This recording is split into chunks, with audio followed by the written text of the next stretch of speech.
না পৃথিবীতে আর তুমি কভু দেবে না খুলে সোনালি ডোর বলনি দেবে না হামজা তারিক খালিদ বিজয় সবার পৃথিবীতে দাও গো ওমর আবার কাটুক আধারে ঘোর বলনি দেবে না হামজা তারিক খালিদ বিজয় সমর প্রভু তুমি বলেছ রাসূল দেবে না বলনি দেবে না ওমর বলনি দেবে না হামজা তারিক খালিদ বিজয় সমর প্রভু তুমি বলেছ রাসূল দেবে না।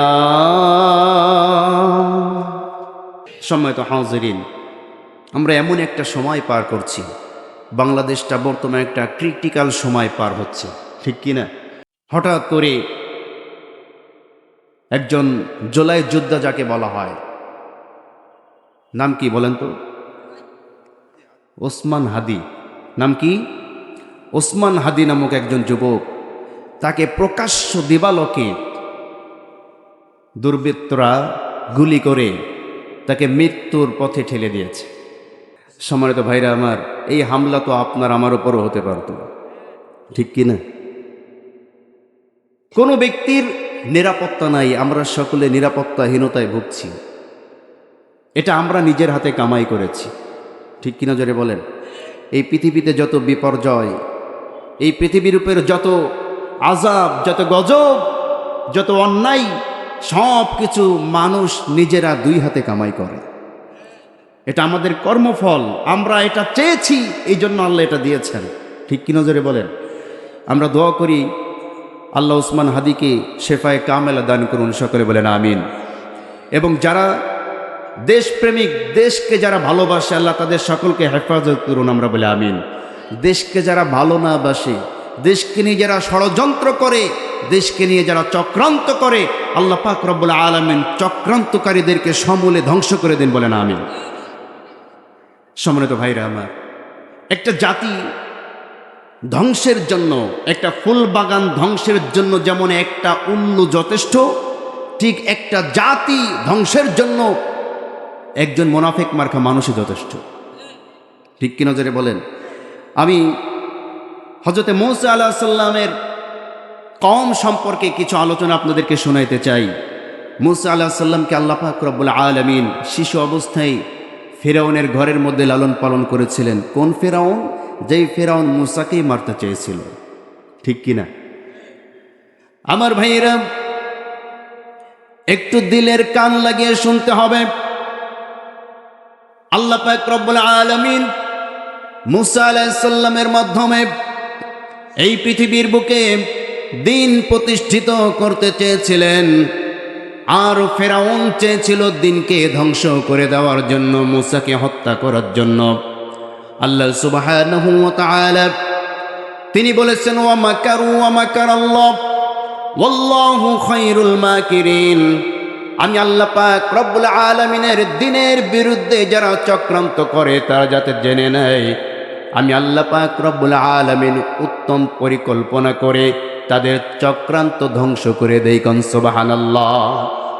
যেই ফিরআউন মূসাকে ধ্বংস করতে চেয়েছিল, মূসাকে সেই ফিরআউনের ঘরের মধ্যেই আল্লাহ লালন পালন করেছিলেন। আল্লাহু আকবার বলেন।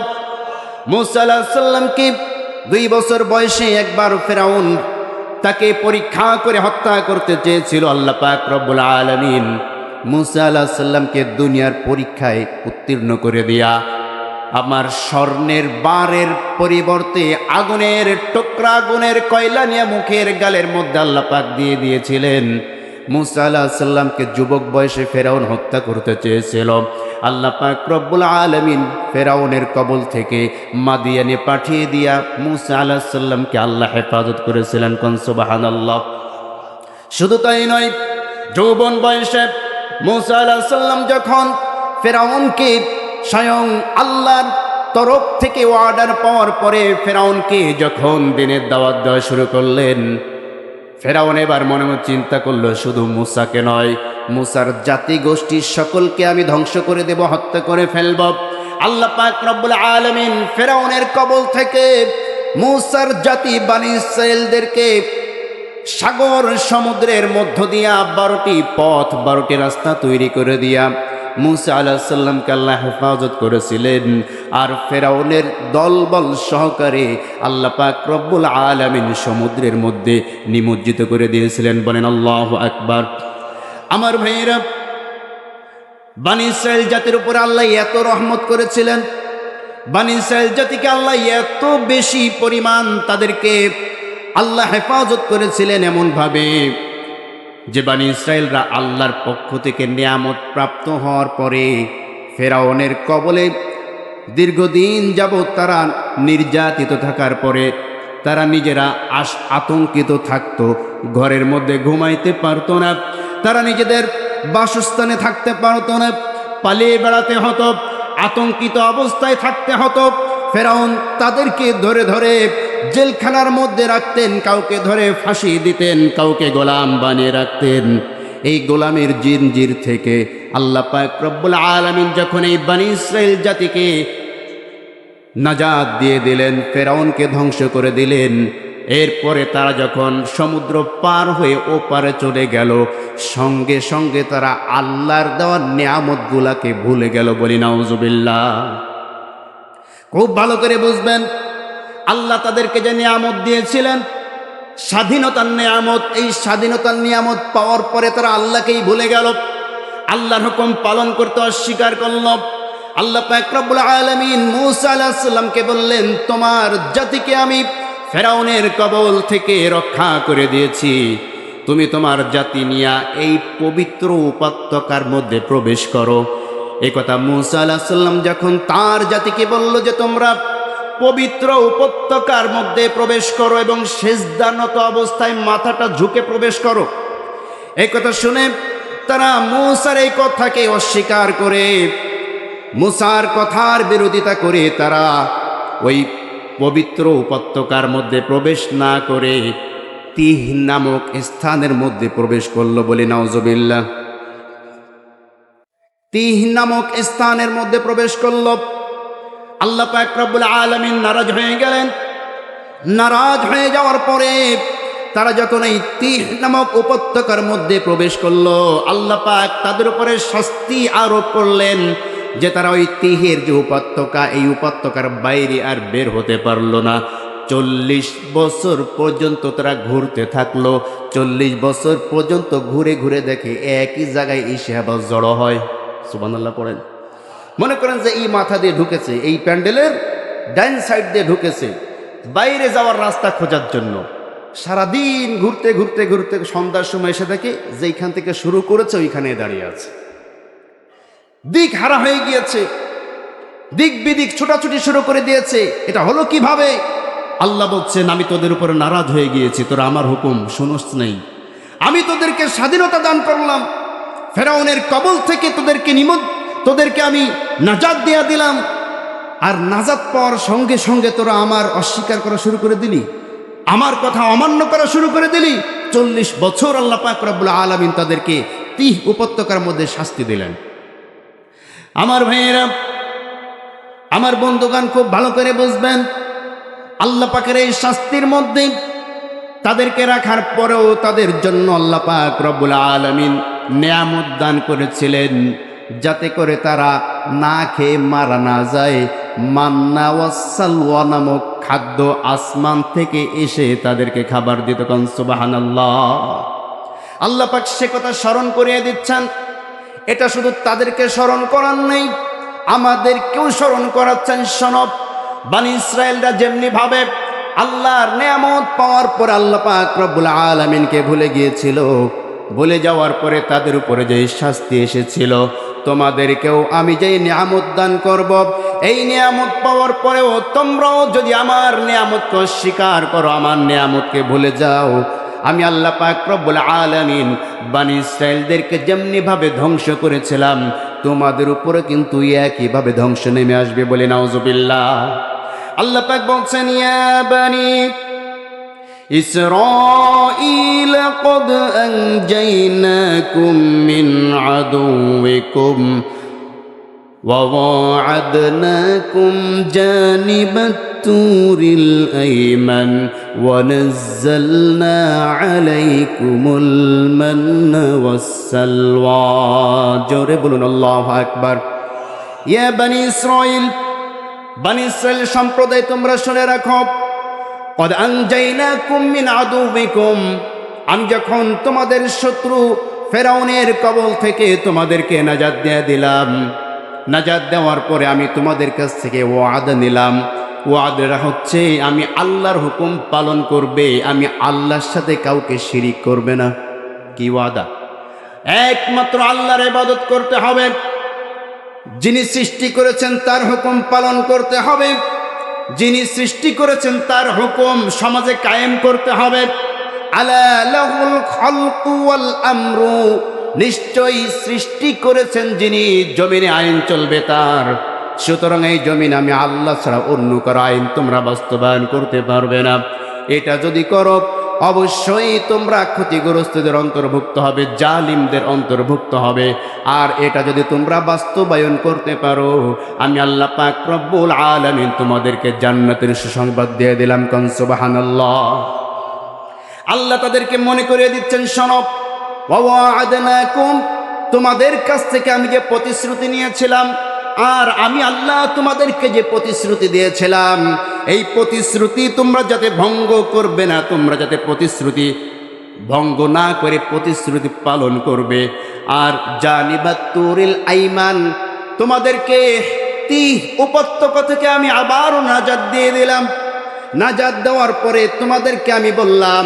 তুর পাহাড়ের দক্ষিণ দিকে তোমরা অবস্থান করো তুর পাহাড়ের দক্ষিণ দিকে তোমাদেরকে অবস্থান করার জন্য আমি জায়গা করে দিলাম আর সেইখানেও তোমাদের খাবারের জন্য ওয়ানাজ্জালনা আলাইকুমুল মান্না ওয়াসসালওয়া জোরে বলুন আল্লাহু আকবার আসমান থেকে দুই প্রকার খাদ্য আল্লাহ পাঠাতেন একটা হচ্ছে তরল নরম সুজি জাতীয় মিষ্টি খাবার আরেকটা হচ্ছে পুষ্টি হওয়ার জন্য ছোট্ট ছোট্ট পাখিগুলাকে আল্লাহ পাঠিয়ে দিতেন তাফসিরে মাযহারির মধ্যে লেখা হয় এই পাখিগুলা বোনা আকারে পাঠানো হতো বোনা করে কি করে বোনা করে পাঠানো হতো তাফসিরে জালালাইনের মধ্যে লেখা আছে যে তারা বলল যে আমরা এই বোনা পাখি খাবো না আমরা আমাদের মতো রান্না করে খাবো এরপর আল্লাহ পাক শুধুমাত্র জীবিত পাখিগুলাকে পাঠাতেন তারা তাদের ইচ্ছা মতন পাখিগুলাকে ধরে তারা তাদের মতো করে রান্না করে খেত আল্লাহ পাক রব্বুল আলামিন মান্না ওয়াস সালওয়া পাঠিয়ে তাদেরকে জানিয়ে দিলেন কুলু মিন তাইয়িবাতি মা রাযাকনাকুম ওয়ালা তাতগাউ ফীহি ফায়াহিল্লা আলাইকুম গাদাবি ومن يحلل عليه غضبي فقد هوى জোরে বলুন আল্লাহু আকবার আমার বান্দারা এই পৃথিবীতে তোমাদেরকে আমি যেই রিজিক দান করেছি এই রিজিক থেকে যেটা হালাল এবং পবিত্র সেইটাকে ভক্ষণ করতে হবে তাহলে আমাদের জন্য আল্লাহ বলেছেন হালাল এবং পবিত্র খাবার ভক্ষণ করতে কি খাবার হালাল এবং পবিত্র তাহলে হারাম এবং অপবিত্র খাবার এটা কি ভক্ষণ করা যাবে আসতে বলবে না ভক্ষণ করা যাবে যদি কোনো ব্যক্তি আল্লাহর এই হুকুমকে অমান্য করে হারাম এবং অপবিত্র খাদ্যগুলাকে যদি কোনো ব্যক্তি ভক্ষণ করে রিজিকের উপায় অনুযায়ী যদি হারাম রিজিক অন্বেষণ করে খাবারের জন্য যদি হারাম খাবারগুলা সে ভক্ষণ করে আল্লাহ নবী সাল্লাল্লাহু আলাইহি ওয়াসাল্লাম বলেন যে ব্যক্তির খাদ্য হারাম হবে যে ব্যক্তির বস্ত্র হারাম হবে সে ব্যক্তি মরুভূমির মধ্যে গিয়া দাড়ি কানতে কানতে ভিজে ফেলবে উস্কো শুষ্ক চুল নিয়ে শুধু আল্লাহর দরবারে দুই হাত তুলে বলবে আল্লাহ আমাকে মাফ করে দাও আল্লাহ আমাকে মাফ করে দাও আল্লাহ নবী বলেন আল্লাহ তাকে কেমনে মাফ করবে তার খাদ্য হারাম তার বস্ত্র হারাম সব কিছু হারাম এই অবস্থায় আল্লাহকে লক্ষ লক্ষ বার যদি ডাকা হয় আল্লাহ পাক রব্বুল আলামিন হারাম খোরের দোয়া কখনো কবুল করেন না বলি নাউজুবিল্লাহ আল্লাহর পক্ষ থেকে নিয়ামত পেতে হলে নিজের সমস্যা সমাধানের জন্য আল্লাহর কাছে দোয়া কবুল হতে হলে শর্ত হচ্ছে হালাল এবং পবিত্র খাদ্য, হালাল এবং পবিত্র রিজিক আমাদেরকে উপার্জন করতে হবে। যেটা খাবেন ওইটাও হালাল হতে হবে, যেটা পরবেন ওইটাও হালাল হতে হবে। ঠিক কিনা যারা বলেন? আল্লাহ এখানে মুসার জাতি করে সে কথা বললেন, কুলু মিন তাইয়্যিবাতি মা রাযাকনাকুম, তোমাদেরকে আমি যে রিজিক দান করেছি এর মধ্যে যেটা উত্তম, এই উত্তম রিজিক তোমাদেরকে দিয়েছি, উত্তম রিজিক তোমরা ভক্ষণ করো। আর ওয়ালা তাতগাউ ফীহি, যদি তোমরা এই কাজ না করে আমি আল্লাহর সাথে সীমা লঙ্ঘন করো, তাহলে কিন্তু ফায়াহিল্লা আলাইকুম গদাবি, তোমাদের উপরে আমার গজব হালাল হয়ে যাবে। বলি নাউজুবিল্লাহ। আমার রাগ, আমার গজব তোমাদের উপর হালাল হয়ে যাবে। আর ওয়ামা ইয়াহলিল আলাইহি গদাবি, আমার রাগ যেই বান্দাদের উপরে হালাল হয়ে যায়, আমার গজব যেই বান্দারা তাদের নিজেদের উপরে হালাল করে নেয় নিজেদের কৃত কর্মের কারণে, আল্লাহ বলছেন ফাকাদ হাওয়া, অবশ্যই তাদেরকে আমি ধ্বংস করে দেই। বলি নাউজুবিল্লাহ। তাহলে আল্লাহ কোন কাজ করলে অসন্তুষ্ট হয় আর কোন কাজ করলে সন্তুষ্ট হয়, এইটা আমরা জানি কি জানি না? আসতে বলছেন, জানি কি জানি না? সুদ খেলে তো আল্লাহ খুব খুশি হয় নাকি? কথা বলছেন, সুদ খেলে আল্লাহ খুশি হন? তাহলে এর মধ্যে সুদখোর আছে না নাই? আছে। নাউজুবিল্লাহ। আল্লাহ যেই কাজ করলে অসন্তুষ্ট হয় সেই কাজ করছি, আর টুপি মাথায় দিয়েছি, দাড়ি রেখেছি, আবার 5 ওয়াক্ত নামাজও যাই। বলেন তো এটা কিসের লক্ষণ? কথা বলছেন না, কিসের লক্ষণ? আমি বলি নাই, কিন্তু আপনারা বলেছেন। এবার যদি আমি মুনাফেক বলি তাহলে রাগ কইরেন না কিন্তু। কি কথা কি বুঝতে পেরেছেন? আমরা হচ্ছে মুসলমান ইমানদারদের অভিনয় করছি। কথা বলছেন না কেন? আমরা প্রকৃতপক্ষে মুসলমান নয়, আমরা হচ্ছে মুসলমানের অভিনয় করি। যে প্রকৃতপক্ষে মুসলমান সে কখনো সুদ খেতে পারে না। এই পৃথিবীর বুকে সবচাইতে বড় পাপ, সবচাইতে বড় অপরাধ, যেটার কথা আল্লাহ এত বেশি জোরে ধমক দিয়েছেন কোরআনের মধ্যে, অন্য কোন অপরাধে এত বেশি বড় ধমক দেন নাই। আল্লাহ বলছেন, যদি তোমরা সুদ ছাড়তে না পারো, ফাযানু বিহারবিন মিনাল্লাহি ওয়া রাসূলিহি, আমি আল্লাহর সাথে আমার রাসূলের সাথে যুদ্ধের ঘোষণা দিয়ে দাও। বলে নাউজুবিল্লাহ। আল্লাহ কিন্তু বলেন নাই যে তুমি যদি জেনা করো আমি আল্লাহর সাথে যুদ্ধের ঘোষণা দাও, বলেছেন? আল্লাহ এই কথা বলেন নাই তুমি মদ খেলে আমি আল্লাহর সাথে যুদ্ধের ঘোষণা দাও, বলেন নাই। আল্লাহ বলেছেন সুদ খেলে আল্লাহর সাথে যুদ্ধের ঘোষণা দেওয়া হয়। নাউজুবিল্লাহ পড়লেন না?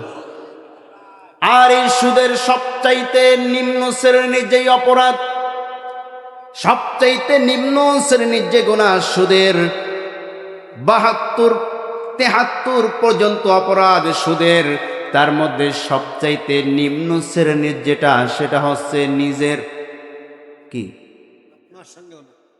বলেন বলেন বলতে বলতে গিয়ে ঘৃণা করছে না?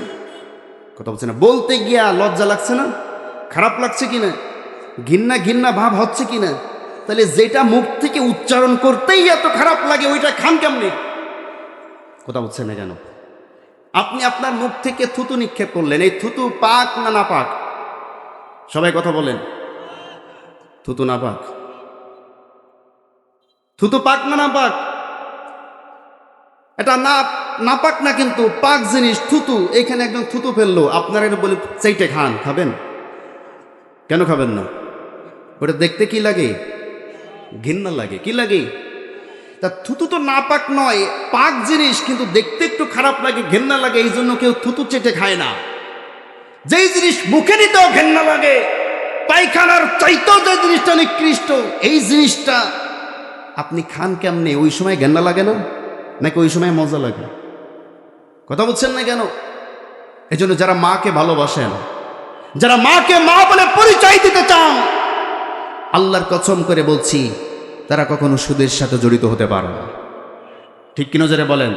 যারা মাকে মা বলে পরিচয় দিতে চায় না, যারা মাকে মা বলে মানতে চায় না, যারা মায়ের বৈধ সন্তান হতে চায় না, এরাই কেবলমাত্র সুদের সাথে নিমজ্জিত হতে পারে। ঠিক কিনা যারা বলেন?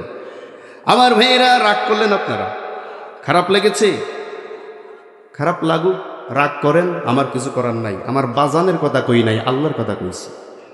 ঠিক কি নজরে বলেন? আল্লাহ পাক রব্বুল আলামিন বলছেন, ওয়ালা তাতগাউ ফীহি, যদি তোমরা হারাম উপার্জনের মধ্যে নিমজ্জিত হয়ে যাও, ফায়াহিল্লা আলাইকুম গদাবি, তখন তোমাদের উপর আমার গজব অবধারিত হয়ে যায়।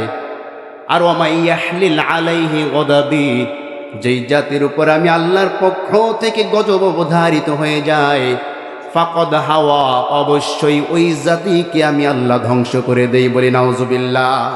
ধ্বংস আপনাকে হতেই হবে, যেমনেই হোক ধ্বংসের মধ্যে আপনি পড়বেনই যদি আল্লাহর হুকুমের বিরুদ্ধে আচরণ করেন। ঠিক কিনা জোরে বলেন? এই জন্য ধ্বংস থেকে বাঁচতে হলে আল্লাহর হুকুম পালন করতে হবে, আল্লাহর হুকুমের বিরুদ্ধে অবস্থান নেওয়া যাবে না। আল্লাহ পাক রব্বুল আলামিন বলছেন, ওয়া ইন্নী লাগাফফারুল লিমান তাবা ওয়া আমানা ওয়া আমিলা সালিহান সুম্মা হাদা। জোরে বলুন আল্লাহু আকবার। ইতিপূর্বে যারা অপরাধের মধ্যে ছিল, যারা সুদের সাথে নিমজ্জিত ছিলেন, যারা ঘুষের সাথে নিমজ্জিত ছিলে, যারা হারাম উপার্জনের মধ্যে যারা নিমজ্জিত ছিলে, যারা মানুষের হক নষ্ট করেছ, ভাই হয়ে বোনকে ঠকিয়েছ, ভাই হয়ে ভাইকে ঠকিয়েছ, পিতা হয়ে সন্তানের হক নষ্ট করেছ, মা হয়ে সন্তানের হক নষ্ট করেছ, যারা মানুষকে ঠকিয়েছ, অন্যায় কাজ করেছ, পাপের সাথে নিমজ্জিত হয়েছ, হকদারের হক তুমি ফেরত দিয়া দাও, সুদ থেকে বেঁচে থাকো, হারাম উপার্জন বাদ দিয়া দাও, আল্লাহর নিকটে তওবা করো। আল্লাহ পাক বলছেন, যদি কোনো বান্দা সঠিকভাবে তওবা করতে পারে, নিশ্চয়ই আমি আল্লাহ হচ্ছি গফফার। সুবহানাল্লাহ পড়েন। আমি আল্লাহ হচ্ছি গফফার। গফফার শব্দের অর্থ হচ্ছে যিনি ক্ষমা করেন তাকে কেউ প্রশ্ন করতে পারে না। আল্লাহু আকবার বলেন। আমার ভাইয়েরা, আমার বন্ধুগণ, খুব ভালো করে বুঝবেন, বাংলাদেশে যখন 5ই আগস্ট কায়েম হলো, 5ই আগস্ট কায়েম হওয়ার পরে কয়েকদিন পরে বাংলাদেশ জামায়াত ইসলামের আমির ডক্টর শফিকুর রহমান তিনি বললেন, আওয়ামী লীগকে আমি সাধারণ ক্ষমা ঘোষণা করে দিলাম। বলেছি কি বলেন নাই? সঙ্গে সঙ্গে অন্য অন্য তার দলের লোকেরা পর্যন্ত বলা শুরু করেছে, আপনি ক্ষমা করার কি? বলেছি কি বলে নাই? আপনি ক্ষমা করার এবিলিটি কোথা থেকে পেলেন? কে আপনাকে অথরিটি দিয়েছে? কেন আপনি ক্ষমা ঘোষণা করলেন? আপনি কে? আপনার কেউ কি মরেছে নাকি? আমার বাবা মরেছে, আমার ভাই মরেছে, যারা মেরেছে এই জালিমদেরকে আমরা ক্ষমা করি না, না করি সেটা আমাদের ব্যাপারে, আপনি ক্ষমা করার কে? এমন প্রশ্ন করেছে কি করে নাই? আসতে বলবেন না করেছে কি করে নাই। কিন্তু আল্লাহ পাক রব্বুল আলামিন বলছেন, আমি হচ্ছি গফফার, আমি এমন একজন ক্ষমাশীল, এমন ক্ষমাকারী, যে আমি যদি কোনো ব্যক্তিকে ক্ষমা করে দেই, কোনো ব্যক্তির বাবার ক্ষমতা নাই আল্লাহকে প্রশ্ন করার, আপনি কেন ক্ষমা করলেন? কোন সুবহানাল্লাহ। সুতরাং সেই আল্লাহর ইবাদত করো। আমি আল্লাহ ইচ্ছা করলে তোমার সমস্ত অপরাধ, তুমি যত অপরাধ করেছো আল্লাহর কাছে ধর্ণা দাও, আল্লাহ সমস্ত অপরাধ ক্ষমা করে দেবেন। কোন সুবহানাল্লাহ। শুধু কি ক্ষমা করবেন না, আল্লাহ বলছেন, আমি এমন সত্তা, আমি এমন রব, আমি এমন গফফার, আমি শুধু ক্ষমা করব না, ইল্লা মান তাবা ওয়া আমানা ওয়া আমিলা আমালান সালিহান ফাউলাইকা ইউবাদদিলুল্লাহ فأولئك يبدل الله سيئاتهم حسنات وكان الله غفورا رحيما। জোরে বলুন আল্লাহু আকবার। যদি কোনো বান্দা তার অপরাধ, ভুলটা স্বীকার করে, ভুলটা বুঝতে পারে, অপরাধ স্বীকার করে, তার অপরাধের কর্মকাণ্ডগুলা ত্যাগ করে আমি আল্লাহর কাছে তওবা করে, আমি আল্লাহ পাক রব্বুল আলামিন এমন ভাবে তার তওবাগুলাকে কবুল করি, সে যদি ভালো কাজে নিমজ্জিত হয়, পূর্বে যে অপরাধগুলা করেছিল এই অপরাধ তো ক্ষমা করেই দেই, আর ওই অপরাধগুলাকে আমি আল্লাহ নেকিতে পরিপূর্ণ বদল করে দেই। কোন সুবহানাল্লাহ। আগে যে পাপ করেছে এই পাপ তো ক্ষমা হবেই, শুধু ক্ষমাই হবে না, ওই পাপ অনুসারে আল্লাহ তাকে ওই পাপের জায়গায় সওয়াব দান করে দিবেন। সুবহানাল্লাহ পড়লেন না? এইখানেও কেউ প্রশ্ন করতে পারবে যে এত বড় অপরাধ করেছি, 99টা খুন করেছে, 100টা খুন করার জন্য গিয়েছে, 100টা খুন করার পরে সে তওবা করলো, আর আপনি তার তওবা কবুল করে নিলেন। কেন করলেন? এই কেন প্রশ্ন কি করতে পারবে? সুতরাং যার কাছে কোনো প্রশ্ন করা যায় না, সেই সত্তার হুকুম পালন করতে হবে। যেই সত্তা শাস্তি দিলেও কোনো ব্যক্তি বলতে পারবে না আপনি কেন শাস্তি দিলেন। ঠিক কিনা জোরে বলেন? কেউ প্রশ্ন করতে পারবে? আমার ভাইয়েরা, আমার বন্ধুগণ, এই জন্য যদি নিজেদের অপরাধ সমূহ যদি অন্তরের মধ্যে জেগে ওঠে যে এই অপরাধ আমি করেছি, সেই অপরাধের কারণে কিন্তু শাস্তি আপনাকে পেতেই হবে। কথা বলছেন না কেন? এটা হচ্ছে সিস্টেম। আপনি যদি তেঁতুল খান, টক কিন্তু উপভোগ করা লাগবে। কথা বলছেন? আপনি তেঁতুল খাচ্ছেন আর মনে মনে চিন্তা করতেছেন যাতে টক না লাগে, চুকা না লাগে। এটা কি আপনার চিন্তার সাথে আপনার কাজের মিল থাকলো? কথা বলছেন? খাচ্ছেন তেঁতুল, মনে মনে চিন্তা করছেন চুকা লাগে কে, টক লাগে কে, মিষ্টি লাগতে পারে না, হবে? তা আপনি করছেন অপরাধ, করছেন পাপের কাজ, করছেন অন্যায়, আর বলেন যে আমার আল্লাহ শান্তি দেয় না কেন, আমার ব্যবসায় উন্নতি হয় না কেন, আমার দোয়া কবুল হচ্ছে না কেন, সংসার থেকে অশান্তি দূর হচ্ছে না কেন? আপনি করতেছেন অন্যায়, অন্যায়ের পরিবর্তে তো সমাজে এইগুলো আসবেই, অন্যায়ের পরিবর্তে তো সংসারের মধ্যে অশান্তি আসবেই, গুনার পরিবর্তে তো আপনার উপরে গজব বিপদ আপদ বলা মুসিবত আসবেই। গুনাহ ছেড়ে দেন, মুসিবত দূর হয়ে যাবে। আল্লাহু আকবার বলেন। আল্লাহ পাক রব্বুল আলামিন সেজন্য বলছেন যে ওয়া ইন্নী লাগাফফার, আমি হচ্ছে সেই ক্ষমাকারী, লিমান তাবা, যে আমার কাছে তওবা করে, আর ওয়া আমানা, তওবা করার পরে আবারও আমি আল্লাহর উপরে পূর্ণাঙ্গ ঈমানদার হয়ে যায়।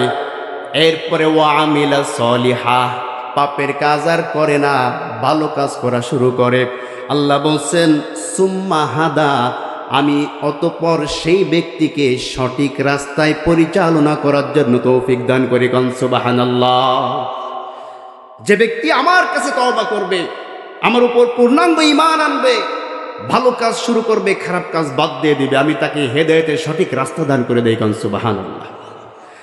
আমার ভাইয়েরা, আল্লাহ পাক বলছেন ওয়ামা আ'জালাকা আন কওমিকা ইয়া মূসা قال هم أولئي على أثري وعجلت إليك ربي لترضى। জোরে বলুন আল্লাহু আকবার। হযরত মূসা আলাইহিস সালাম তার জাতি যখন মান্না ওয়া সালওয়া খাওয়ার পরেও আল্লাহ পাক রব্বুল আলামিনের কুফরি তারা শুরু করে দিল। আল্লাহ বলছেন বাড়াবাড়ি করবা না, যতটুকু পাও এতটুকু খাবা, খাওয়ার পরে ওইটাকে ছেড়ে দেবা, ওইটা যাতে চলে যায়। কিন্তু বনি ইসরাইল জাতি এমন বক্র জাতি, এমন বেতাল্লা জাতি, তারা কি করলো? খেয়েছে, আবার ওই পাখি ধরে ধরে রেখে দিয়েছে বন্দি করে। বলে নাউজুবিল্লাহ। আল্লাহ পাক রব্বুল আলামিন তাদের উপরে নারাজ হয়ে গেলেন, গজবের জন্য তাদের জন্য অবধারিত করে ফেললেন। মূসা আলাইহিস সালামকে বলছেন, মূসা তাড়াতাড়ি তোমার জাতিকে বোঝাও, তা না হলে কিন্তু এর চাইতে আরো বড় গজব তাদের উপরে নাজিল করব। মূসা আলাইহিস সালাম বলছেন, আল্লাহ আপনার পক্ষ থেকে একটা গাইডলাইন দেন, আপনার পক্ষ থেকে কিছু বিধান নাজিল করেন, যে বিধান অনুযায়ী আমার জাতিকে আমি গাইড করব। গাইড যদি করতে পারি তাহলে আমার জাতি সঠিক পথে চলবে, বিধান যদি না দেন আমি কেমনে তাদেরকে সঠিক পথে চালাবো? আমার ভাইরা, মূসা আলাইহিস সালামের বনি ইসরাইলদের 40 জন সর্দার ছিল। কয়জন সর্দার? 40 জন সর্দার। তারাও মূসার কাছে এসে দাবি করলো, মূসা তুমি তোমার রবের পক্ষ থেকে কিছু বিধান আমাদেরকে শোনাও, তোমার রবের কিছু কথা তুমি একলাই কেন শোনো, আমাদেরকেও শোনাও, আমরাও তোমার রবের কথা শুনতে চাই। আল্লাহ নবী মূসা আলাইহিস সালাম আল্লাহর দরবারে বললেন, আল্লাহ আমার জাতি তো এই আবদার করেছে, আপনি আমার জাতিকে আপনার কথা শ্রবণ করার জন্য ব্যবস্থা করেন। সুবহানাল্লাহ পড়েন। আল্লাহ পাক বললেন, তোমার জাতির 40 জন সর্দারকে নিয়ে আসো সঙ্গে করে, তুর পাহাড়ের উপরে আসো। তুর পাহাড়ের উপরে আসলে আমি যখন আমার পক্ষ থেকে তোমাকে তাওরাত নাজিল করব, তারা এই সুন্দর দৃশ্য উপভোগ করতে পারবে এবং তোমার সাথে আমার কথোপকথনও তারা উপভোগ করতে পারবে। সুবহানাল্লাহ। এই কথা বলার সঙ্গে সঙ্গে মূসা আলাইহিস সালামকে আল্লাহ যখন ডাকলেন, মূসা আলাইহিস সালাম তার ভাই হারুনকে দায়িত্ব দিয়া বললেন, তুমি এই যে বনী ইসরাইলের যে লোকগুলো আছে 36,000 লোক, কত হাজার? 36,000 লোকের দায়িত্ব তাদেরকে দিয়া, এরপরে 40 জন ওই সমাজের নেতৃত্ব স্থানীয় লোকজনদেরকে নিয়ে তিনি বললেন, তোমরা আমার সঙ্গে আসো, আমি তুর পাহাড়ে গেলাম। এই কথা বলে তাদেরকে পিছনে ফেলে মুসা দৌড় দিয়ে আগে পাহাড়ে উঠে গেল। সুবহানাল্লাহ পড়েন। মুসা আলাইহিস সালাম দুর্বল মানুষ না শক্তিশালী মানুষ? আসছে বলবে না, শক্তিশালী না দুর্বল? কেমন শক্তিশালী? আমাদের বর্তমান সময়ের তো দূরের কথা, ওই সময় বনী ইসরাইলদের ওই সময়কার একজন সাধারণ মানুষের গায়ে যে শক্তি ছিল, আমাদের বর্তমান সময়ে 40 জনের গায়ে অত শক্তি নেই। আল্লাহু আকবার বললেন না? ওই সময় বনী ইসরাইলদের সাধারণ একজন যুবকের গায়ে যে শক্তি, বর্তমান সময়ে আমাদের 40 জন যুবকের গায়ে অত শক্তি নেই। এবার আসুন, ওই সময়কার বনী ইসরাইলদের 10 জন শক্তিশালী যুবকের চেয়েও বেশি শক্তি ছিল মুসা আলাইহিস সালামের গায়ে। সুবহানাল্লাহ পড়ে। প্রমাণ কি? প্রমাণ হচ্ছে হযরত মুসা আলাইহিস সালাম ফেরাউনের কবল থেকে বাঁচার জন্য চলে গেলেন মাদিয়ানে। একটা গাছের নিচে বসে আছেন, পাশে ছিল কুয়া। কুয়ার মুখের উপরে একটি বিরাট পাথর দিয়ে মুখটা ঢেকে রাখা হতো। যেই পাথরটা উঁচা করার জন্য 10 জন যুবক লাগতো। সুবহানাল্লাহ পড়েন। কয়জন? 10 জন যুবক মিলে পাথরটা সরাইয়া এরপরে তাদের পশুদেরকে পানি পান করাতো। মুসা দেখলেন 2 জন মেয়ে দাঁড়িয়ে আছে, পানি পান করাইতে পারে নাই। মুসা বললেন, তোমরা কেন দাঁড়িয়ে আছো?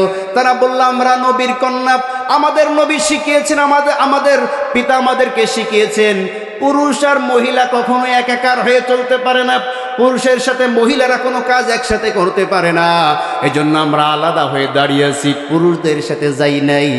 কেন তোমাদের পিতা না এসে তোমাদেরকে পাঠালো? তারা বলল, আবু না শাইখুন কাবীর, আমাদের পিতা তো অত্যন্ত মুরব্বী মানুষ, চলতে পারে না, এই কারণে বাধ্য হয়ে আমরা এসেছি। আমার ভাইয়েরা, কথাটা বলার আগে একটু শিক্ষা নেই আমরা।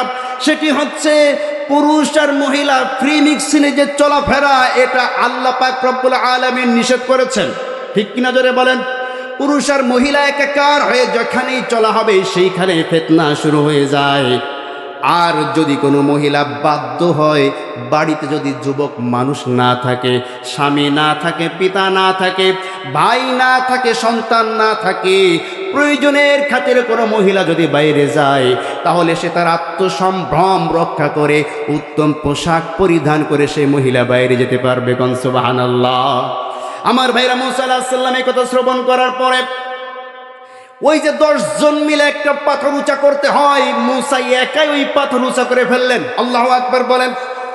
পানি যখন পান করানো হয়ে গেল, মুসা একাই সেই পাথর উঁচা করে আবার সেইখানে লাগিয়ে দিলেন। আল্লাহু আকবার বলেন। কোন সময়? যেই সময় মুসা আলাইহিস সালাম 7 দিন 7 রাত না খেয়ে পালিয়ে এসেছিল। 7 দিন 7 রাত একজন ব্যক্তি যদি না খেয়ে থাকে, মনে করে যে আমি যদি না খেয়ে থাকি 3 দিন পরে বিছানাতে উঠতে পারবো না। কথা বলছেন না কেন? 3 দিন যদি না খেয়ে থাকি, আমার খুঁজে পাইবেন আপনারা? কথা বলতে বলে মাইক কেন? এসে 14টা মাইক লাগাইলো, মুখ থেকে কথা বাইর হবে। কিন্তু ওই সময় ওই ক্লান্ত অবস্থায় আল্লাহর কাছে মুসা বলছে, আল্লাহ আমার ক্ষুধা লেগেছে, খাবারের ব্যবস্থা করো। আল্লাহ বলছে, বসো, ব্যবস্থা করছি। ওই ক্লান্ত অবস্থায় 10 জন যুবকের শক্তি দিয়া একা যদি পাথর উঁচা করতে পারে, তাহলে বোঝা যাচ্ছে 10 জনের চাইতেও বেশি শক্তি তার ছিল। ঠিক নজরে বলেন। আচ্ছা, তাহলে 10 জন যুবকের শক্তি যদি ওই সময় মুসা আলাইহিস সালামে থাকে, ওই সময়কার 10 জন, আমাদের সময়কার 40 জন আর তাদের একজন, তাহলে এবার বলেন তো কতজন যুবকের শক্তি মুসা আলাইহিস সালামের গায়ে ছিল? 400 যুবকের শক্তি। আল্লাহু আকবার বলেন। 400 যুবকের শক্তি ছিল মুসা আলাইহিস সালামের গায়ে। এই মুসা আলাইহিস সালাম 40 জন রে কইছে, তোমরা আমার পিছনে পিছনে আসো। উনি পাহাড়ের উপরে দৌড়াইতে দৌড়াইতে আগে উঠে গেছে, এরা তো উঠতে উঠতে হাঁপিয়ে গেছে। কথা বুঝলেন নাই? দেখবেন যারা হজ করতে যায়, হজ করতে গেলে পাহাড়ে ওঠে না, হেরা গুহায় ওঠে না, অনেকে কিন্তু পাহাড়ে ওঠে, হেরা গুহায়, যেখানে আল্লাহ নবী সাল্লাল্লাহু আলাইহি ওয়াসাল্লাম আল্লাহকে তালাশ করার জন্য ইবাদত করতেন। তা যারা আফ্রিকার বড় বড়, ওই যে দেখেন না কালো, অনেক উঁচা, আমাদের চাইতে প্রায় 1 হাত লম্বা, এরা কিন্তু ওই পাহাড়ের উপরে দৌড় দিয়ে উঠে যায়। আর আমরা বাঙালিরা পাহাড়ে উঠতে গিয়ে 3 জায়গায় বৈশা 3 বার পানি খাই। কথা বলছেন না কেন? আমার ভাইয়েরা, ঠিক তেমনি ভাবে হযরত মূসা আলাইহিস সালাম আল্লাহর আহ্বানে সাড়া দেওয়ার জন্য আল্লাহর পক্ষ থেকে ডাক পাওয়ার সঙ্গে সঙ্গে পেছনে 40 জনের কথা তিনি ভুলে গিয়া দৌড় দিয়া চলে গেলেন তুর পাহাড়ে। এরা পাহাড়ে উঠতে গিয়া কষ্ট হয়ে গিয়েছে, জিরানোর জন্য বসেছে। ওইদিকে আল্লাহ পাক বলছেন, কেন তুমি এত তাড়াতাড়ি আসলা? সুবহানাল্লাহ পড়েন। তুমি তো ওদেরকে নেতৃত্ব দিয়ে নিয়ে আসছো, তার মানে তোমার উচিত ছিল তাদেরকে আগে পাঠানো, তুমি পিছিয়ে আসতা। ঠিক কি নজরে বলেন? যদি কোনো ব্যক্তির নেতৃত্বে কেউ চলে তাহলে তার উচিত তাদেরকে পথ দেখিয়ে এমনভাবে পথ দেখানো যাতে সঠিক গন্তব্যস্থানে শেষ তাদের সাথে যেতে পারে। কিন্তু তুমি তাদেরকে সাথে না নিয়ে কেন আগে আসলা? আল্লাহু আকবার বললেন না?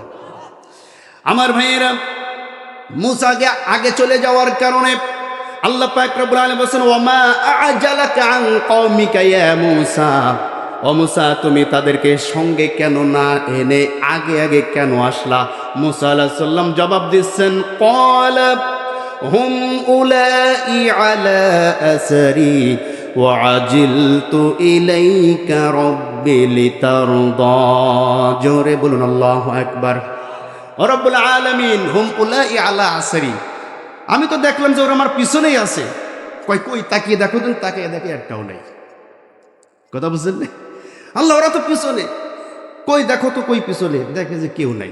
মানে উনি উপরে, ওরা সব কোথায়? নিচেই, পাহাড়ের নিচেই থাকলে উপরের কথা কিছু শোনা যায়? শোনা যায়? শোনা যায় না। এবার মূসা বলছে, আল্লাহ আল্লাহ, তুমি যে আমার ডাক দিয়েছিলে, আমি তো তোমার সাথে কথা বলার জন্য পাগল, আর তোমার হুকুম তামিল করাই তো আমার উদ্দেশ্য। আল্লাহু আকবার বলে। তুমি যখনই বলেছো মূসা তাড়াতাড়ি আসো, আমি তাড়াতাড়ি তোমাকে সন্তুষ্ট করার জন্য বলছে, রব্বি লিতারদ, আল্লাহ আমি তোমাকে সন্তুষ্ট করার জন্যই দৌড় দিয়ে চলে এসেছি। আল্লাহ, আমি ওদের কথা ভাবার সময় পাই নাই। আল্লাহু আকবার বলেন। আমার ভাইয়েরা, আমার বন্ধুগণ, খুব ভালো করে বুঝবেন, একজন নেতা হলে সেই নেতার বৈশিষ্ট্য কি হতে হবে? আল্লাহ পাক রব্বুল আলামিন মূসার এই কথায়ও কিন্তু সন্তুষ্ট হলেন এবং তাকে আরো একটা শিক্ষা দিলেন, শোনো মূসা, যদিও তুমি আমার সন্তুষ্ট হাসিলের জন্য দৌড় দিয়ে সকলের আগে চলে এসেছ, কিন্তু যে ব্যক্তি উত্তম নেতা হবে সে কখনো তার জনগণকে একা ছেড়ে বিপদে ফেলে থুয়ে জনগণকে ছেড়ে যেতে পারে না। জনগণকে যেখানে যাবে সঙ্গে করে নিয়ে যাবে। এইটাই হচ্ছে একজন আদর্শিক নেতার বৈশিষ্ট্য। কথা বলেন ঠিক কিনা? আমার ভাইয়েরা, জনগণকে তুমি পথ দেখিয়ে নিয়ে যাবে, জনগণ বিপদে পড়লে জনগণের পাশে তুমি দাঁড়াবে। এইটাই হচ্ছে আদর্শিক নেতার বৈশিষ্ট্য। ও মূসা, তুমি তো ভুল কাজ করে ফেলেছ। তুমি যে আমাকে সন্তুষ্টি করতে চেয়েছো, ঠিক আছে, ভালো কথা, কিন্তু শুধু আল্লাহকে একা সন্তুষ্ট করলে হবে না। দায়িত্বশীলরা নিজেও আল্লাহকে সন্তুষ্ট করবে, তার জনগণকেও আল্লাহকে সন্তুষ্ট করার রাস্তা বলে দেবে। গান সুবহানাল্লাহ। আল্লাহ পাক রব্বুল আলামিন বলেন, ক্বালা ফাইন্না ক্বাদ ফাতান্না কওমাকা মিন ক্বাবল মিন বা'দি ওয়া আদাল্লাহুমুস সামিরি। ও মূসা, তুমি শোনো, তুমি যখন সামনে চলে এসেছো, তারা যখন আসতে পারে নাই, তোমার জাতি তো পরীক্ষায় পড়েছে। সুবহানাল্লাহ পড়েন। কিভাবে পরীক্ষায় পড়েছে? বলছে, মূসা সামেরি রেছেন, সামেরি চিনি তো, ওই সামেরি তাদেরকে বিপদে ফেলেছে। কে বিপদে ফেলেছে? সামেরি। সামেরি ব্যক্তির নাম আছে সামেরি। সামেরির অনেক ইতিহাস আছে, সংক্ষিপ্ত একটা ইতিহাস তাফসীর কুরতুবের মধ্যে লেখা হয়েছে যে এই সামেরি মূসা আলাইহিস সালামকে যখন হত্যা করার জন্য শিশু হত্যা শুরু করেছিল ফেরাউন, এই সামেরির নামও ছিল মূসা। এই সামেরির নাম কি ছিল? মূসা। এই সামেরির আম্মা সামেরিকে ফেরাউনের কবল থেকে বাঁচানোর জন্য জঙ্গলের মধ্যে একটা গর্ত করে সেই গর্তের মধ্যে সামেরিকে রেখে দিয়ে বাড়ি চলে গিয়েছিল। আল্লাহর ফেরেশতা জিবরিল আলাইহিস সালাম তিনি এই দৃশ্য দেখে ওই শিশুর উপরে মায়া করে ওই শিশুকে প্রতিদিন আল্লাহর পক্ষ থেকে জান্নাত থেকে তিনি খাবার নিয়ে এসে, দুধ নিয়ে এসে ওই শিশুর মুখে দিতেন, খাওয়াতেন। যখনই জিবরিল আলাইহিস সালামের জান্নাতি খাবার তার পেটের মধ্যে পড়ল, শিশু অবস্থায় তার ব্রেনটা এত পরিষ্কার হয়ে গেল, একজন যুবক মানুষ আমরা যেমন বুঝি তার মধ্যে সেই বুঝ শক্তি পয়দা হয়ে গেল। বলেন সুবহানাল্লাহ। খাবার তো আর দুনিয়ারটা খায় না, খেয়েছে কোনটা? কথা বলছে না। জান্নাতের, সরাসরি জান্নাতেরটা খেয়েছে, এবং খেয়েছে দুনিয়ার কোনো মানুষের হাতে নয়, সরাসরি আল্লাহর ফেরেশতা জিবরিল আলাইহিস সালামের হাতে। সুবহানাল্লাহ পড়েন। ও দেখলো যে জিবরিল যে জায়গায় বসে ওই জায়গাতে গাছপালা জন্মায়। আল্লাহু আকবার বললেন না? জিবরিল যেখানে বসে ওইখান থেকে গাছপালা জন্মায়। সে ওই সময় ওইখান থেকে এক মুষ্টি মাটি নিয়ে তার কাছে রেখে দিয়েছিল সংরক্ষণ করে। আরেকটা তাফসীরের মধ্যে আসছে যে ওই সময় সে জিবরিলকে চিনতো। মাটি ওই সময় নেয় নাই, নিয়েছে কোন সময়? যখন ফেরাউনের দলবল মুসা আলাইহিস সালামের দলবলকে পিছন থেকে ধাওয়া করেছিল, মুসা আলাইহিস সালাম যখন তার দলবলদেরকে নিয়ে সাগর পাড়ি দিচ্ছিলেন, সকলের কাছে ছিল ঘোড়া। সকলের কাছে কি ছিল? ঘোড়া। ঘোড়া কি পানিতে সহজে নামতে চায়? আসছে বলে বেড়ে নামতে চায়? ঘোড়া কেউ পানিতে নামে না। দুই পাশে পানি এইভাবে দাঁড়িয়ে আছে, ঘোড়া ভয়তে নামে না। আল্লাহ পাক জিবরিল আলাইহিস সালামকে একটা ঘোড়া দিয়ে পাঠিয়ে দিলেন যে তুমি তোমার ঘোড়া নিয়ে সমস্ত ঘোড়ার আগে আগে পানির মধ্যে নেমে যাও। একটা যখন সাহস করে নামে, পিছন দিয়ে সব কিন্তু লাইন দেয়। ঠিক কিনা জোরে বলেন? আমার ভাইয়েরা, এই ঘোড়া যখন নামলো, এই সামেরি মুসার পিছনেই ছিল। যেমন আব্দুল্লাহ বিন উবাই রাসূলের পিছনেই থাকতো। কথা বলছে না? আব্দুল্লাহ বিন উবাই একেবারে রাসূলের পিছনে একেবারে সামনের কাতারে নামাজ পড়তো। রাসূল যখন বয়ান করতো, আব্দুল্লাহ বিন উবাই এমন ভাবে কান্না করতো, মনে হতো এর চেয়ে বড় আল্লাহর ওলি সাহাবার মধ্যে আর কেউ নেই। কিন্তু সে কি মুসলমান ছিল? কি ছিল? মুনাফিক। ঠিক এই সামেরির অবস্থাও ছিল এমন। এই মুসা আলাইহিস সালামের পিছনেই থাকতো সর্ব অবস্থায়, কিন্তু ছিল মুনাফিক। কি ছিল? মুনাফিক। ভারতে গিয়া, ওই সময় হিন্দুস্তান, ভারতের নাম ছিল হিন্দুস্তান। হিন্দুস্তানে এসে, ভারতে এসে, হিন্দুস্তানে এসে গোমূত্র খোর গো পূজারী, অর্থাৎ যারা গরুকে পূজা করে, গরুকে মা বলে, ভারতে বলে না? এখনো আছে। গরুকে পূজা করে, গরুকে দেবতা বলে। এই গো পূজারীদের সাথে মিশে গোমূত্র খেয়ে সে নিজেও মনে মনে এই গরুর পূজাকে পছন্দ করত। কথা কি বুঝতে পেরেছেন? ওইখান থেকে মিশরে গিয়া মুসা আলাইহিস সালামের সাথে মিশেছে, এরপরও গরুর মায়া মনের থেকে যায় নাই। কথা কি বুঝতে পেরেছেন? যেমন আমাদের দেশেরও কিছু মানুষ মাঝে মাঝে যে কোনো কারণে ভারতে যায়, গিয়া ভারতের এই গরুর পেশাব খাওয়ার পরে ভারতের প্রেসক্রিপশন পেটের মধ্যে করে নিয়ে এসে বাংলাদেশে আসার পরও ওই প্রেসক্রিপশনের বাংলাদেশ চালাইতে চায়, ভারতে তাবেদারি করে, তাবেদারির গোলামির জিঞ্জির থেকে বাইর হতে পারে। ঠিক কিনা জোরে বলে? এই সামের অবস্থাও তেমন ছিল। সে দেখতে পেল সামনে যে ঘোড়া, এটা তো জিবরিলের ঘোড়া। আল্লাহু আকবার বলেন। এই ঘোড়া যেইখানে পাড়া দেয় সেইখান থেকে গাছ জন্মায়। সঙ্গে সঙ্গে সামির ওইখান থেকে নেমে ওই ঘোড়ার মাটির ওইখান থেকে মাটি নিয়ে নিল, নিজের কাছে রেখে দিল, চলে গেল। মুসা আলাইহিস সালাম ওই পাশে। এবার মুসা আলাইহিস সালাম যখন তাদের দলবল নিয়ে চলে আসছিল, তার আগে বনী ইসরাইলরা ফেরাউনের দলবলের কাছ থেকে বলেছিল যে আমরা ঈদ পালন করব, উৎসব পালন করব, আনন্দ উল্লাস করব, একটু পিকনিক করব। আমাদের যেমন পিকনিক বলে, কি বলে? পিকনিক। আমরা একটু পিকনিক করব। তাই কাজ করো, আমরা তো সাজগোজ করব। তা তোমাদের মহিলাদের যে স্বর্ণ অলঙ্কারগুলো আছে, আমাদেরকে একদিনের জন্য একটু ধার দাও। কি দাও? একদিনের জন্য একটু ধার দাও। এরা তো ছিল মানে নিষ্পেষিত, নির্যাতিত, এদেরকে গোলাম বানিয়ে রাখা হয়েছিল। এদের তো কোনো স্বর্ণ অলঙ্কার ছিল না, ওদের স্বর্ণ অলঙ্কার ভরা ছিল। এই অলঙ্কারগুলো নিয়ে আসার পরে এই অলঙ্কার নিয়েই কিন্তু তারা দৌড় দিয়েছিল। কথা বুঝতে পেরেছেন? ওই পারে যখন গেল হারুন আলাইহিস সালাম, মুসা যখন চলে গেলেন তুর পাহাড়ে, হারুন বলছে যে শোনো, তোমাদের কাছে যেই ওই যে ফেরাউনের দরবারের মানুষের কাছ থেকে তোমরা যেই স্বর্ণ অলঙ্কারগুলো নিয়ে এসেছিলা, এইগুলো তো তোমাদের জন্য হারাম। কথা বুঝছেন নাই? এগুলো ব্যবহার করা যাবে না। এইগুলা তোমরা এক কাজ করে এগুলো নষ্ট করে ফেলো। কিভাবে নষ্ট করা যায়? এই সময় সামেরির ব্রেন্টের মধ্যে শয়তানি ব্রেন্ট চাগান দিল। সামেরি বলছে সব স্বর্ণ আমার কাছে দাও, আমি নষ্ট করে দেই।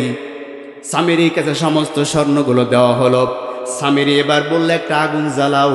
সকলে আগুন জ্বালালো। সামেরি এই সমস্ত স্বর্ণ অলঙ্কার গোলাপ ওই আগুনের মধ্যে যখন দিয়ে দিল, সব গলে গেল।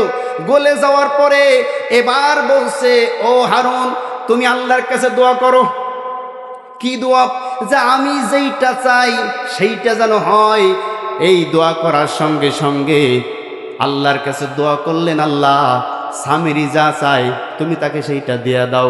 সঙ্গে সঙ্গে সামেরি একটা গরুর বাছুরের আকৃতিতে একটা স্বর্ণের গরুর বাছুর বানানোর পরে এই যে জিব্রিলের ঘোড়ার মাটি থেকে যেই ঘোড়ার পায়ের নিচ থেকে যেই মাটির টুকরা তার কাছে রেখে দিয়েছিল, এই মাটির টুকরা নিয়ে ওই বাছুরের গালের মধ্যে দিয়ে দিল।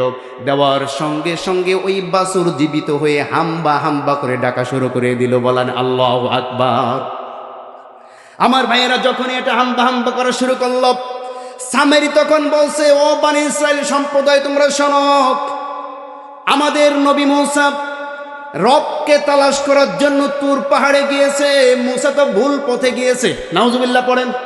আরে রব তো তুর পাহাড়ে নাই, রব তো এই বাছুরের মধ্যে, নাউজুবিল্লাহ পড়েন।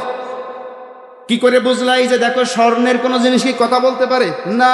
কিন্তু এই বাছুর দেখো স্বর্ণের হওয়ার পরও কথা বলছে, সুতরাং এই বাছুরের মধ্যে রব আছে। সুতরাং তোমরা যারা রবকে তালাশ করতে চাও এই বাছুরের পূজা করো। বলার সঙ্গে সঙ্গে 12,000 বনী ইসরাইল তারা এর কথা অমান্য করে আলাদা হয়ে গেল। বাদ বাকি 24,000 যেই বনী ইসরায়েলরা ছিল এরা দুই দলে বিভক্ত হলো।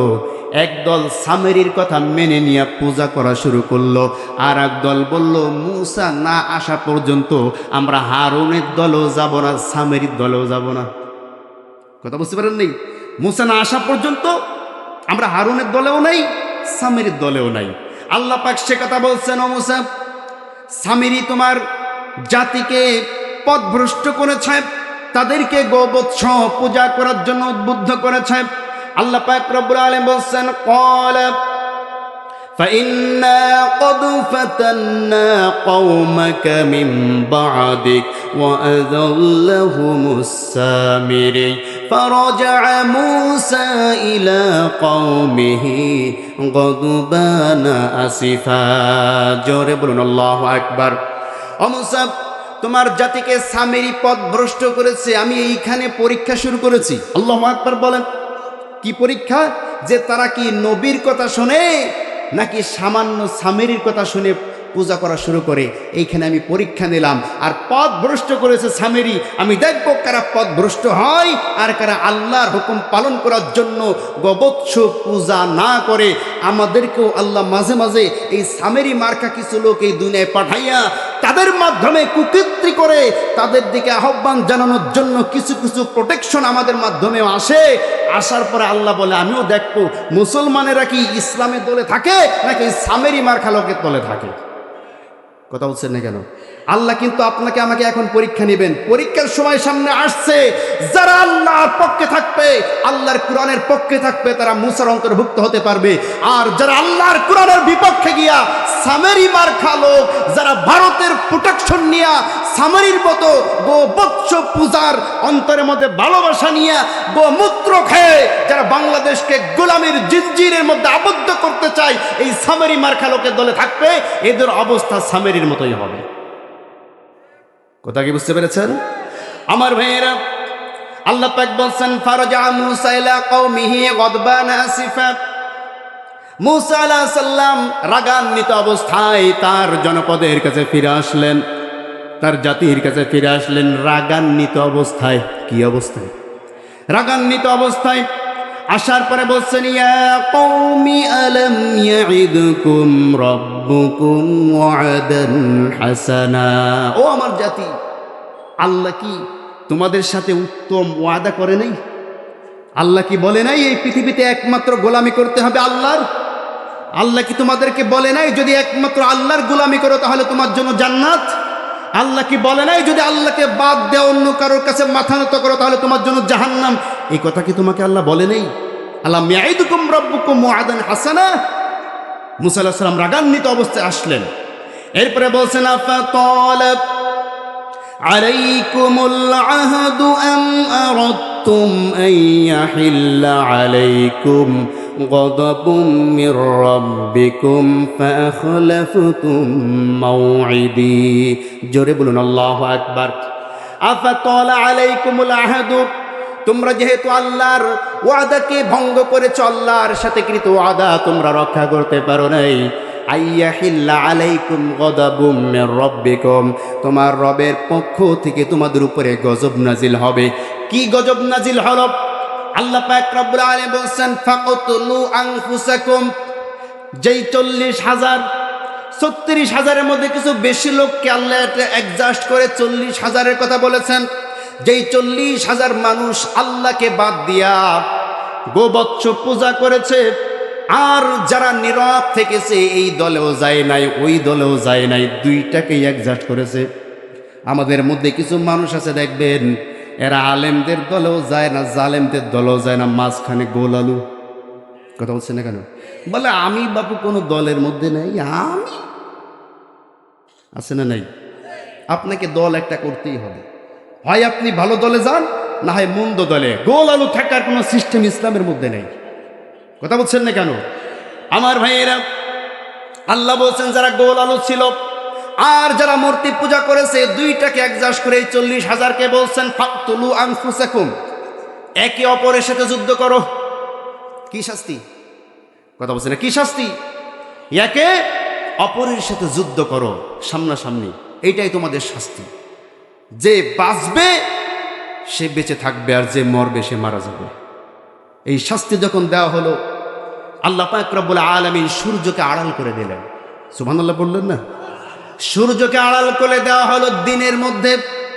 দিনে মানে সূর্যকে আড়াল করে দেওয়ার পরে তাফসীরের মধ্যে লেখা হয় 40 দিন পর্যন্ত সূর্য ওঠে নাই। আল্লাহু আকবার বলেন।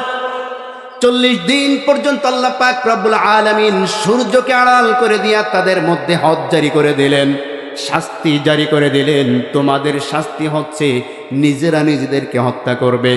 আল্লাহ নবী মুসা আলাইহিস সালাম 40 দিন যাওয়ার পরে সিজদায় পড়ে গেলেন।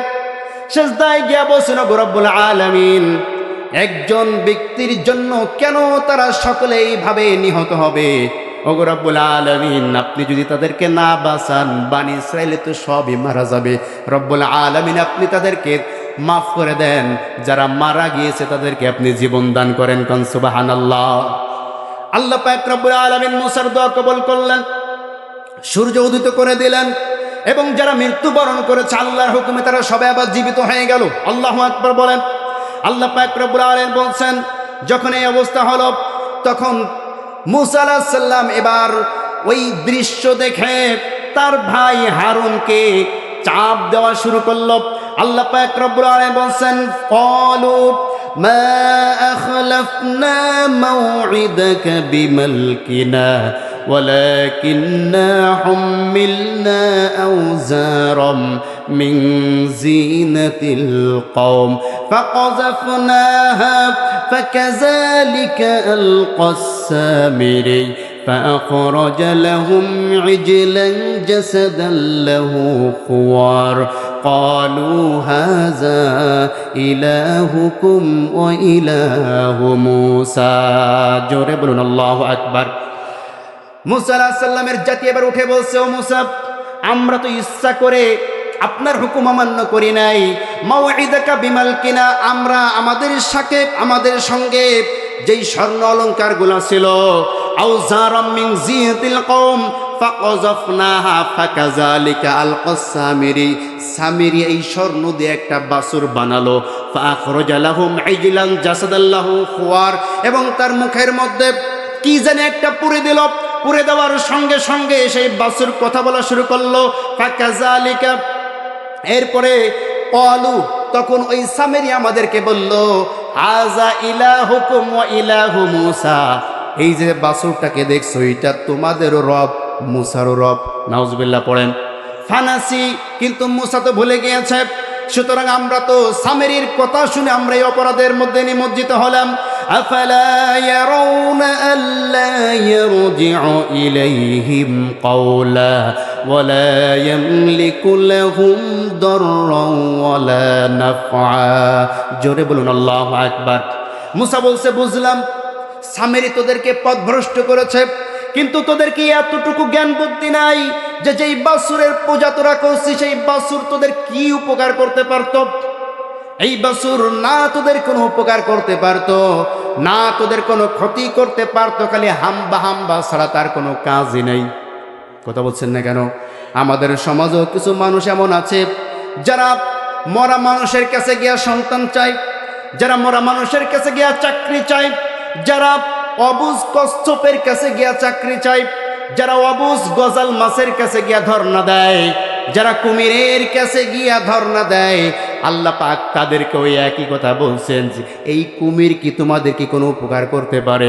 কুমির তোমাদের কোনো উপকার করতে পারে না, গজাল মাছ তোমাদের কোনো উপকার করতে পারে না, কচ্ছপ তোমাদের কোনো উপকার করতে পারে না। মাটির নিচে যে ব্যক্তি শুয়ে আছে সে তোমাদের কি উপকার করবে? সে তো বড় বিপদে আছে। কথা বলছেন না কেন? সুতরাং তোমাদেরকে একটু জ্ঞান নাই। যারা মুশরিক হয়ে যায়, যারা আল্লাহর সাথে শিরিক করে, তারা উপস্থিত বুদ্ধি হারিয়ে ফেলে। ঠিক কিনা যারা বলেন? উপস্থিত যে বুদ্ধিটা থাকা দরকার। যারা মুশরিক, আল্লাহকে বাদ দিয়ে আপনি অন্যের কাছে মাথা নত করেছেন, আল্লাহকে বাদ দিয়ে আপনি অন্যের আনুগত্য করেছেন, আল্লাহর হুকুম বাদ দিয়া অন্যের হুকুম পালন করেছেন, আপনার উপস্থিত বুদ্ধি লোপ পেয়ে যায়। বলি নাউজুবিল্লাহ। আল্লাহ পাক রব্বুল আলামিন বলছেন তাদের উপস্থিত বুদ্ধি লোপ পেয়ে গেল। মুসাকে তারা এই জবাব দেওয়ার পরে আল্লাহ পাক আবারও বলছেন ওয়ালাকাদ ক্বালা লাহুম হারুন মিন ক্বাবলু ইয়া কওম ইন্নামা ফুতিনতুম বিহি ওয়া ইন্না রাব্বাকুমুর রাহমানু ফাত্তাবিউনি ওয়া আতিউ আমরি। জোরে বলুন আল্লাহু আকবার। মুসা আলাইহিস সালাম বলেন আমিও তাদেরকে ওয়াজ করেছি, কিন্তু আমার ওয়াজও শুনে নাই। কথা বলছেন না কেন? মুসা আলাইহিস সালামের ওয়াজও তারা শুনে নাই। আমাদের সমাজও আমরা যখন মানুষকে বোঝাই, দিনের কথা বলি, আল্লাহর কোরআনের রাস্তার কথা বলি, আল্লাহর কোরআনের রাজ কায়েমের কথা আমরা যখন বলি, তখন আমাদের মাঝেও অনেক মানুষ বানি ইসরাইলদের মতো বিরোধিতা করে, আমাদের কথা শোনে না, শয়তানের পদাঙ্ক অনুসরণ করে। ঠিক কিনা? আমার ভাইয়েরা রাগ করলেন আপনারা? হ্যাঁ, কষ্ট পেয়েছেন? কারো কি ইচ্ছা করে বিরোধিতা করে বলতেছি? এই যে কোরআন এখানে নেই বিধায় আমি মোবাইল থেকে কোরআনটা বের করে কথা বলতেছি। কথা কি বুঝতে পেরেছেন? এই কোরআনের কথা শুনেও কিন্তু অনেকের মেজাজ খারাপ হচ্ছে। হচ্ছে কি হচ্ছে না? হচ্ছে। কালকে চায়ের দোকানে দেখবেন কবে হুজুর আমাদের বিরুদ্ধে ওয়াজ করে থুয়ে গিয়েছে। অনেক জায়গায় এমন বলে, যে অনেক জায়গায় আমরা দেখেছি আলোচনার সময় ঠিক ঠিক বলে, পরের দিন চায়ের দোকানে বসে সমালোচনা করে। এই সমালোচনা যারা করে এরা বানি ইসরায়েলের লোক। কাদের লোক? বানি ইসরায়েল মার্কা লোক। আমার ভাইয়েরা, মুসা আলাইহিস সালাম বলছেন তাদেরকে বুঝিয়েছি, তারা আমার কথা শোনে নাই। তাদেরকে বোঝানোর পরেও তারা আমার কথা মানে নাই। মুসা আলাইহিস সালাম এসে হারুন আলাইহিস সালামের দাড়ি আর চুল ধরে ঝাঁকায়। তুই থাকতে তারা কেমনে পথভ্রষ্ট হলো? কথা বুঝেন নাই? এবার হারুন বড় না মুসা বড়? কথা বুঝছেন? হ্যাঁ, মুসা বড়। আহা, হারুন আলাইহিস সালাম ভাই হিসেবে বড়, বয়সের দিক থেকে হারুন আলাইহিস সালাম বড়, আর নবী হিসাবে মুসা বড়। সুবহানাল্লাহ পড়েন। বড় ভাই হারুনকে মুসা আলাইহিস সালাম এসে ধরছে দাড়ি আর চুল। মানে রাগ যখন হয়ে গেছে, আল্লাহ গরম দিয়েছে ওইদিকে। কথা বুঝেন নাই? গিয়েছে আল্লাহকে খুশি করতে, ওইদিকে গরম শুনে আসছে। রাগ হবে কি হবে না? কথা বলছে না। মনে করেন যে আপনি কেউ মাইন্ড করেন না, বাড়ি আপনার স্ত্রীর কাছে সুন্দর ভাই বলে আজকে চেয়ারম্যান সাহেবের সাথে আমার মিটিং আছে। কথা কি বুঝতে পেরেছেন? তা সুতরাং বাড়ি থাকো, আমি একটু চেয়ারম্যান সাহেবের কাছে ঘুরে আসি। চেয়ারম্যানের কাছে গিয়ে শুনলেন যে আপনার স্ত্রী এমন কিছু কথা বলেছে চেয়ারম্যানের বিরুদ্ধে, চেয়ারম্যান ওই নিয়ে আপনাকে হদ্দ ঝাড়া ঝেড়েছে। কথা বলছেন, তোমার বউ আমাকে ফোন করে কথা বলে কেন? হ্যাঁ, তোমার বউর এত সাহস কিভাবে? গিয়েছে চেয়ারম্যানের সাথে খুশি মনে, চেয়ারম্যান উল্টো গরম দিয়েছে ওই বউর কারণে। বলেন তো বাড়ি এসে বউকে ধরবে কি ধরবে না? ঠিক একই কাজ হয়েছে। কথা কি বুঝতে পেরেছেন? গিয়েছে এদেরকে রেখে, হারুনকে দায়িত্ব দিয়া আল্লাহকে সন্তুষ্টি করার জন্য, আর আল্লাহ এদের কৃতকর্মের কারণে মুসা আলাইহিস সালামকে ধমক দিয়েছেন।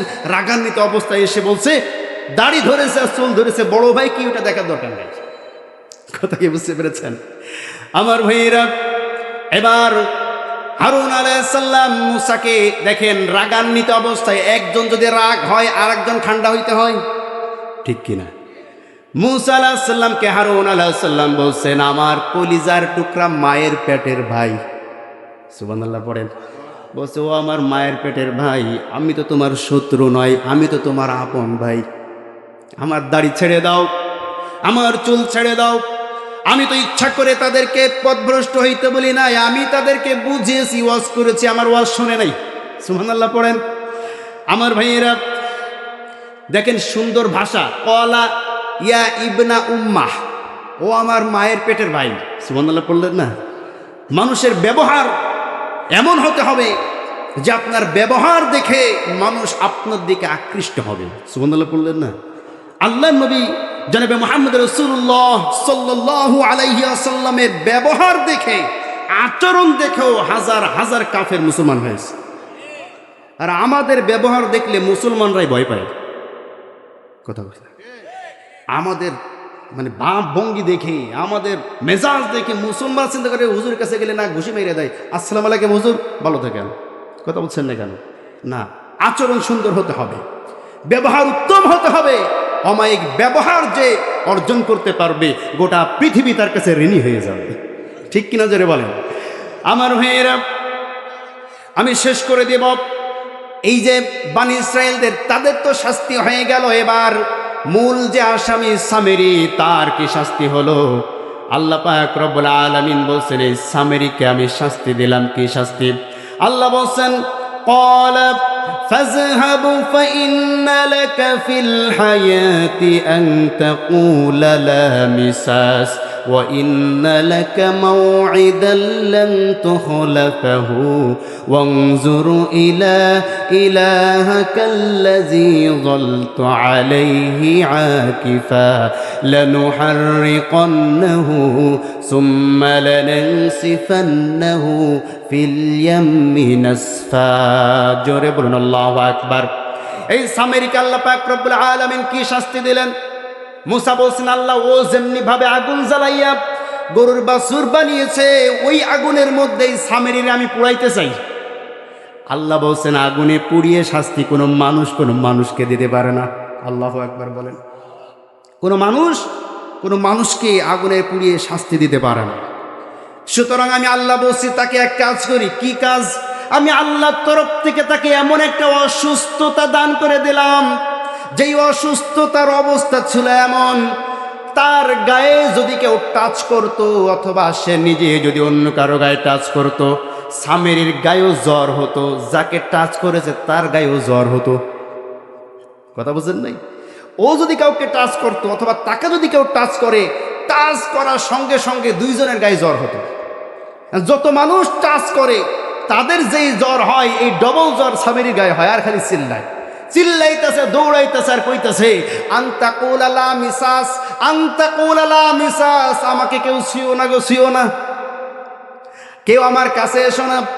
এবার জনপদের মধ্যে চলতে গেলে যারা তাকে চেনে তারা তোকে দূর দূর করে তাড়িয়ে দেয়, যারা না চেনে তারা যে গায়ে হাত দেয় অমনি জ্বর চলে আসে। বাধ্য হয়ে ওই জনপদ ত্যাগ করে জঙ্গলের মধ্যে একা একা নিমজ্জিত থেকে পশুর সাথে বসবাস করে পশুর মতো আল্লাহ পাক রব্বুল আলামিন তাকে মৃত্যুদান করলো। বলে নাউজুবিল্লাহ। এজন্য যারা সমাজের বুকে যে কোনো অন্যায় কাজের জন্য সর্বপ্রথম উদ্বুদ্ধ করবে মানুষকে, অন্যায় কাজে যদি কোনো ব্যক্তি মানুষকে উদ্বুদ্ধ করে, তার কথায় উদ্বুদ্ধ হয়ে অন্যান্য জনগণ যদি সেই অন্যায়ের ভিতরে নিমজ্জিত হয়। মনে করেন সাপোজ আপনার টাকা আছে, আপনি বললেন ভান্ডারখোলা বাজারে মমতাজকে নিয়ে আসতে হবে, ও তো এখন জেলে, ওর কথা বাদ দিলাম, যে কোনো একটা গায়িকাকে নিয়ে আসতে হবে, আর কিছু মহিলা নিয়ে আসতে হবে, টাকা যা লাগে আমি দেব। এমন আল্লাহর ওলি আছে না? আছে।